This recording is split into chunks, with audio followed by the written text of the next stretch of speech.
So I think the importance of baking class is it teaches you a lot about cooking, kind of teaches you the science behind baking, and it also teaches like time management and managing supplies and teamwork, and it allows students to be creative and kind of have some fun, try some new desserts that you maybe wouldn't make at home.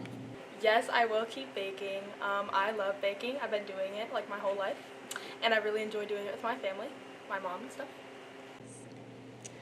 Baking and pastry arts is a class that focuses on baking different types of foods. So everything that we make goes in the oven and is baked or might be cooked on the stovetop.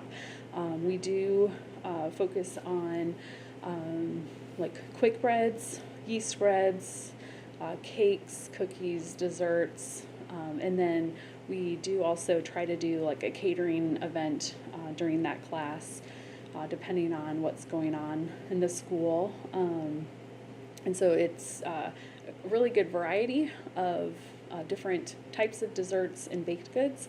And then we do some challenges with like cupcake wars or cake decorating, sometimes gingerbread house decorating. And so we get opportunities for students to be creative and maybe challenge themselves or compete against their classmates. My favorite part about this class is getting to bake with my friends and getting food.